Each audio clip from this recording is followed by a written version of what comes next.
Mayor Kapil muntikang makontempt sa Senado. Ating abangan ang buong detalye, pero bago ang lahat, kung bago ka pa lang sa channel na ito ay huwag kalimutang mag-subscribe para updated ka sa maiinit na news trends. Si Mayor Jing Kapil ay naharap sa pagsusuri dahil sa mga akusasyon ng katiwalian na may kaugnayan sa mga pondo ng Pogo.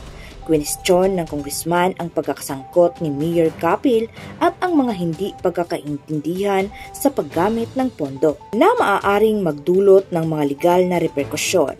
May mga aligasyon ng maling pamamahala si Mayor Jing Kapil sa mga pondo ng Pogo at hinahamon ng congressman ang kanyang mga paliwanag na nagbabadya ng posibilidad ng suspensyon at legal na kahihinatnan. Ang mga palusot na sagot at kaba sa kilos ni Mayor Kapil ay binabatikos ng mga dating mayor at netizens na itinuturo ang mga hindi pagkakatugma sa kanyang mga pahayag.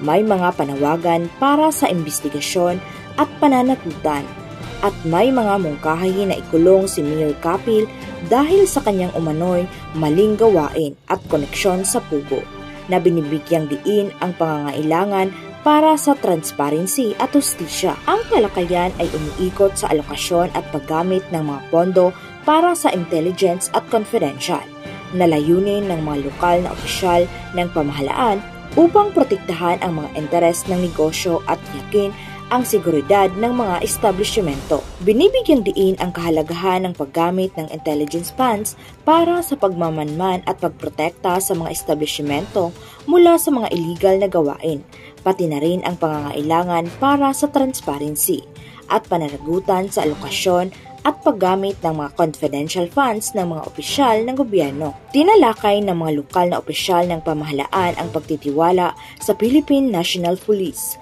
para sa intelligence work at ang mga limitasyon sa budget. Tinalakay din nila ang proseso ng pag-aproba ng malalaking pamumuhunan at pagmamanman sa pagtatayo ng mga gusali sa kanilang bayan. Binibigyang diin din nila ang kahalagahan ng mga espesipikong lisensya at permit para sa mga negosyo na kinakailangan ng malinaw na regulasyon at tamang dokumentasyon.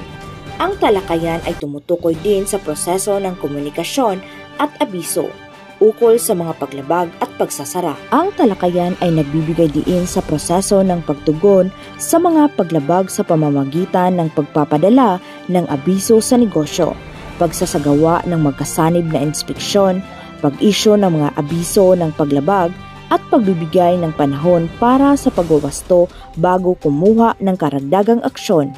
Kahalagahan ng komunikasyon at abiso sa pagtugon sa mga paglabag, pagsasagawa ng magkasanib na inspeksyon bilang bahagi ng proseso upang epektibong matugunan ang mga paglabag.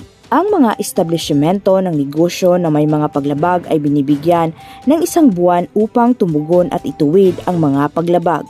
Ang hindi pagsunod ay maaaring magdulot ng pagsasara. Tinitiyak ng mayor ang makatarungang pagtrato at maraming pagtatangka sa komunikasyon bago magsagawa ng aksyon.